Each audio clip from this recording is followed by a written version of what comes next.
जय हिंद साथियों, आप सभी लोगों का आपके अपने YouTube channel unique classes with Sonu channel में तहे दिल से स्वागत है। आज की इस वीडियो में हम पढ़ेंगे स्वाधीनता आंदोलन के प्रारंभिक वर्ष और इस टॉपिक से लगातार एग्जाम में क्वेश्चन देखने को मिलते हैं। तो आइए इस टॉपिक को इस वीडियो में हम समाप्त करते हैं। पहला प्रश्न हमारा, भारतीय राष्ट्रीय कांग्रेस की स्थापना कब और किसने की थी? उत्तर, कांग्रेस की स्थापना ब्रिटिश राज में 28 दिसंबर 1885 को हुई थी। इसके संस्थापक A.O. ह्यूम हैं। कहाँ हुई थी? मुंबई में। तो भारतीय राष्ट्रीय कांग्रेस की स्थापना 28 दिसंबर 1885 को मुंबई में हुई थी और इसके संस्थापक A.O. ह्यूम को माना जाता है। नेक्स्ट, पूर्ण स्वराज की मांग करने वाले प्रथम कार्यकर्ता कौन थे? उत्तर, हजरत मोहानी थे। पूर्ण स्वराज की मांग करने वाले प्रथम कार्यकर्ता कौन थे? हजरत मोहानी थे। स्वदेशी आंदोलन का प्रमुख कारण क्या था? उत्तर, बंगाल को विभाजित कराने का निर्णय। तो बंगाल को विभाजित कराने का प्रमुख निर्णय था। प्रार्थना समाज की स्थापना कब और किसने की थी? उत्तर, आत्मारंग पांडुरंग के द्वारा 1867 में प्रार्थना समाज की स्थापना की गई थी और इसे प्रसिद्धि दिलाई थी महादेव गोविंद रानाडे ने। महादेव गोविंद रानाडे को महाराष्ट्र का सुकरात भी कहा जाता था और 1867 में ही सार्वजनिक सभा की स्थापना गोविंद रानाडे ने की थी। आर्य समाज की स्थापना किसने की थी? उत्तर, स्वामी दयानंद सरस्वती ने 1875 में आर्य समाज की स्थापना की थी। वेदों की ओर लौटो का नारा भी किसने दिया था? स्वामी दयानंद सरस्वती का है और भारत का मार्टिन लूथर किंग कहा जाता है। इनकी एक पुस्तक आपको याद रखनी है, सत्यार्थ प्रकाश। तो सत्यार्थ प्रकाश किनकी पुस्तक है? स्वामी दयानंद सरस्वती जी की। सर्वेंट्स ऑफ इंडिया सोसाइटी के संस्थापक कौन है? उत्तर, गोपाल कृष्ण गोखले। कब किए थे? 1905 में किए थे। तो सर्वेंट्स ऑफ इंडिया सोसाइटी की संस्थापना किसने की थी? गोपाल कृष्ण गोखले ने 1905 में। रामकृष्ण मिशन की स्थापना कब और किसने की थी? उत्तर, स्वामी विवेकानंद ने 1897 में रामकृष्ण मिशन की स्थापना की थी। स्वामी विवेकानंद ने 1893 में धर्म सभा सम्मेलन शिकागो अमेरिका में की थी। प्रबुद्ध भारत पत्र का संपादक भाषा में अंग्रेजी भाषा में तथा उद्बोधन पत्र का संपादक पाली भाषा में किया था। पुस्तक कौन सी है? ज्ञान योग, कर्मयोग और राजयोग। इनकी प्रसिद्ध पुस्तकें हैं। नेक्स्ट है, सत्य शोधक समाज की स्थापना किसने की थी? उत्तर, ज्योतिबा फुले ने 1873 में की थी। सत्य शोधक समाज की स्थापना ज्योतिबा फुले ने 1873 में की थी। इनकी एक बुक है गुलामगिरी। तो गुलामगिरी नामक पुस्तक के लेखक कौन है? ज्योतिबा फुले। थियोसॉफिकल सोसाइटी की स्थापना किसने की थी? उत्तर, मैडम ब्लास्की ने 1875 में थियोसॉफिकल सोसाइटी की स्थापना की थी और 1889 में एनी बेसेंट इसकी सदस्य बने थे। ईस्ट इंडिया एसोसिएशन की स्थापना कब और किसने की थी? उत्तर, दादा भाई नौरोजी ने 1886 में ईस्ट इंडिया एसोसिएशन की स्थापना लंदन में की थी। इन्हें ओल्ड मैन ऑफ इंडिया के नाम से जाना जाता है और प्रति व्यक्ति आय सर्वप्रथम इन्होंने ही बताया था और 3 बार कांग्रेस की अध्यक्षता भी की थी और भारतीय राजनीति का पितामह भी इन्हें कहा जाता है। किन्हें? दादा भाई नौरोजी को। इंडिया लीग की स्थापना किसने की थी? उत्तर, 1875 में शिविर घोष ने की थी इंडिया लीग की स्थापना।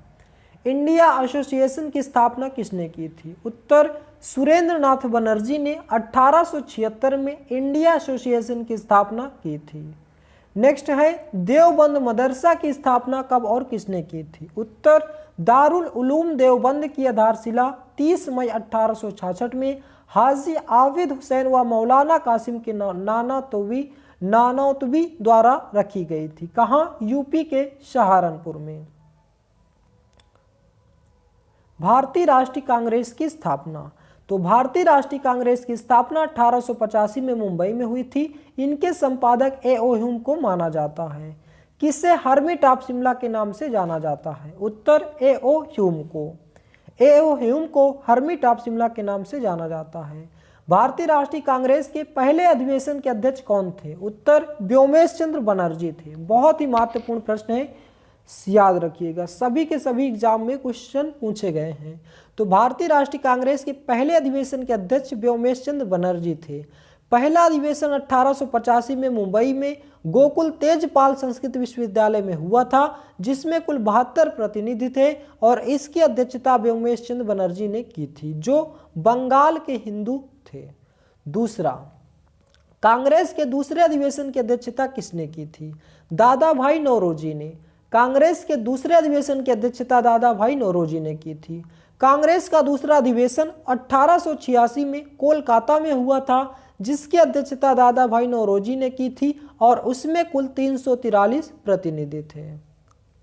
कांग्रेस के तृतीय अधिवेशन की अध्यक्षता किसने की थी? बदरुद्दीन तैयब जी ने।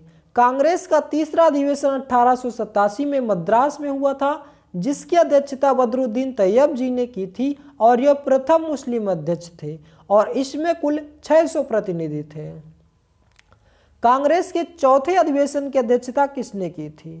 जॉर्ज यूल, जो कि अंग्रेज अध्यक्ष थे। इन्होंने कांग्रेस का चौथा अधिवेशन 1888 में इलाहाबाद में हुआ था, जिसकी अध्यक्षता जॉर्ज यूल ने की थी। इसमें कुल 1248 प्रतिनिधि थे। कांग्रेस की 1896 कोलकाता अधिवेशन की अध्यक्षता किसने की थी? तो रहमत सयानी एम रहीमतुल्ला सयानी ने की थी। पहली बार वंदे मातरम इसी अधिवेशन में गाया गया था और रविन्द्रनाथ टैगोर के द्वारा 65 सेकंड में गाया गया था और यह आनंद मठ से लिया गया है। इसके लेखक बंकिम चंद्र चटर्जी हैं। किससे? जनगण मन को। 1906 में कोलकाता अधिवेशन की अध्यक्षता किसने की थी? दादा भाई नौरोजी ने की थी। स्वराज शब्द का प्रयोग भी इसी अधिवेशन में हुआ था। बाल गंगाधर तिलक ने कहा था कि स्वराज मेरा जन्मसिद्ध अधिकार है, मैं इसे लेकर रहूंगा, और स्वदेशी शब्द का प्रयोग भी इसी अधिवेशन में किया गया था। नेक्स्ट है कांग्रेस के 1907 अधिवेशन की जिसकी अध्यक्षता रास बिहारी बोस ने की थी, वह कहाँ किया गया था? उत्तर सूरत में। इसी अधिवेशन में कांग्रेस नरम दल और गरम दल दो भागों में विभाजित हुई थी। नरम दल के नेता दादा भाई नौरोजी थे और गरम दल के नेता लाला लाजपत राय और बाल गंगाधर तिलक तथा विपिन चंद्रपाल थे। 1911 की कोलकाता अधिवेशन की अध्यक्षता किसने की थी? विशन नारायण धर ने की थी। पहली बार जनगण मन इसी अधिवेशन में गाया गया था। किसमें? 1911 के कोलकाता अधिवेशन में। 1916 के लखनऊ अधिवेशन की अध्यक्षता किसने की थी? अंबिका चरण मजूमदार ने की थी और इसी अधिवेशन में नरम और गरम दल में समझौता हुआ था। 1917 में कोलकाता अधिवेशन की अध्यक्षता किसने की थी? श्रीमती एनी बेसेंट ने की थी और प्रथम महिला अध्यक्ष थी जो विदेशी थी, आयरलैंड की थी। 1924 की बेलगांव अधिवेशन की अध्यक्षता किसने की थी?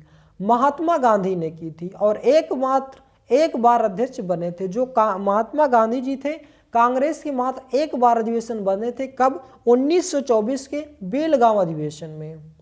1925 के कानपुर अधिवेशन की अध्यक्षता किसने की थी? सरोजनी नायडू ने की थी। इन्हें भारत का कोकिला कहा जाता है और यह भारत की पहली भारतीय महिला हैं। 1929 का लाहौर अधिवेशन की अध्यक्षता किसने की थी? पंडित जवाहरलाल नेहरू ने की थी और पूर्ण स्वराज की मांग इन्होंने ही की थी। 1930 का अधिवेशन कब और कहां हुआ था? 1930 में कोई भी अधिवेशन नहीं हुआ था। 1931 में कराची में हुआ था और इसे वल्लभ भाई पटेल इसके अध्यक्ष थे। 1936 में फैजपुर में हुआ था जिसके अध्यक्ष जवाहरलाल नेहरू थे। 1938 का अधिवेशन हीरीपुरा में हुआ था जिसके अध्यक्ष सुभाष चंद्र बोस थे और 1939 में त्रिपुरा में हुआ था जिसके अध्यक्ष सुभाष चंद्र बोस थे। 1940 में रामपुर में अधिवेशन हुआ था जिसके अध्यक्ष थे मौलाना अबुल कलाम आज़ाद। मौलाना अबुल कलाम आज़ाद सबसे लंबा कार्यकाल था इनका और यह सबसे कम उम्र के अध्यक्ष बने थे। 1946 में मेरठ में अधिवेशन हुआ था जिसके अध्यक्ष थे JB कृपलानी। उदारवादी नेता दादा भाई नौरोजी, सुरेंद्र नाथ बनर्जी, गोपाल कृष्ण गोखले और मदन मोहन मालवीय आदि थे। बंगाल में ब्रिटेन की वस्तुओं का बहिष्कार का सुझाव सर्वप्रथम किसने दिया था? तो कृष्ण कुमार मिश्र के द्वारा 13 अप्रैल 1909 को बंगाल में ब्रिटेन की वस्तुओं का बहिष्कार का सुझाव दिया गया था और इसे 7 अगस्त 1905 को सुरेंद्र नाथ बनर्जी द्वारा समर्थन प्रस्ताव पारित किया गया था। मुस्लिम लीग के लाहौर अधिवेशन की अध्यक्षता किसने की थी? मोहम्मद अली जिन्ना ने की थी। तो मुस्लिम लीग की स्थापना 30 दिसंबर 1906 को ढाका में हुआ था। इसके संस्थापक थे सलीमुल्लाह खां। किसने की थी? आगा खां ने। मुस्लिम लीग का पुराना नाम क्या है? ऑल इंडिया मुस्लिम कॉन्फ्रेंस था। जलियांवाला बाग का हत्याकांड कब हुआ था? 13 अप्रैल 1919 को। जलियांवाला बाग का हत्याकांड 13 अप्रैल 1919 को वैशाख पूर्णिमा के दिन अमृतसर पंजाब में हुआ था। क्यों हुआ था? सैफुद्दीन किचलू को गिरफ्तार कर लिया गया था तथा छोटे छोटे नेता थे जो उन्हें छुड़ाने के लिए किए थे। जलियांवाला बाग के हत्याकांड की जांच किस समिति ने की थी? लॉर्ड हंटर समिति ने की थी। अखिल भारतीय राजनीति में गांधी जी का पहला साहसिक कदम क्या था? रॉलेट एक्ट का विरोध। रॉलेट एक्ट कब पारित हुआ था? 18 मार्च 1919 को। 18 मार्च 1919 को रॉलेट एक्ट पारित हुआ था और 19 मार्च 1919 को लागू हुआ था। गठित कब हुआ था? 1917 में। इसका उपनाम क्या है? काला अधिवेशन है। किसके विरोध में रविन्द्रनाथ टैगोर ने अपनी नाइटहुड का त्याग कर दिया था? तो जलियांवाला बाग हत्याकांड के विरोध में। जलियांवाला बाग हत्याकांड के बाद कहां पर डंडा फौज का गठन किया गया था? पंजाब में। किसने किया था? चमनदीप ने किया था। हंटर आयोग की नियुक्ति कब की गई थी? जलियांवाला बाग के हत्याकांड के बाद 1919 को हंटर आयोग की नियुक्ति की गई थी और इसका गठन 1 अक्टूबर 1919 को किया गया था। इसके समय में भारत का वायसराय लॉर्ड जेम्स फोर्ड था और तथा भारत का सचिव लॉर्ड मॉन्टेग्यू था।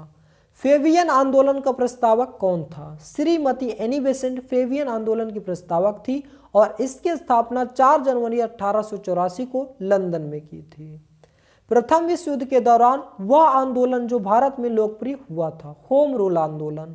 होम रूल आंदोलन की शुरुआत लंदन में रेड मार्ट के द्वारा की गई थी। इसे लाने का श्रेय श्रीमती एनी बेसेंट को जाता है। समर्थन किनका था? बाल गंगाधर तिलक तथा श्रीमती एनी बेसेंट का था। होम रूल आंदोलन की शुरुआत सबसे पहले किसके द्वारा की गई थी?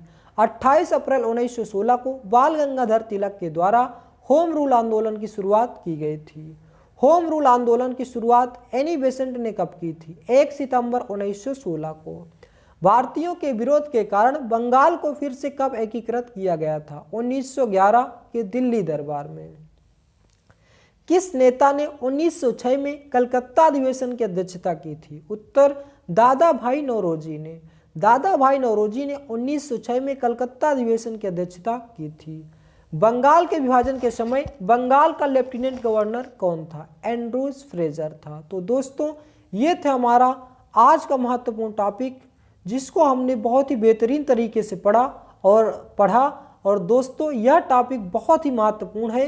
एग्जाम में यहाँ से एक क्वेश्चन जरूर देखने को मिलता है, चाहे कोई भी एग्जाम में आप बैठते हैं। तो दोस्तों इस महत्वपूर्ण टॉपिक को 1 से 2 बार देखिएगा ताकि यह टॉपिक आपको याद हो जाए। तो दोस्तों आशा करता हूँ कि यह वीडियो आपको बेहद पसंद आया होगा। यदि आप हमारे चैनल पर नए हैं तो चैनल को सब्सक्राइब करें, वीडियो को लाइक करें और ज़्यादा से ज़्यादा शेयर करें। वीडियो को लास्ट तक देखने के लिए बहुत बहुत धन्यवाद। मिलते हैं नेक्स्ट वीडियो में। जय हिंद, जय भारत।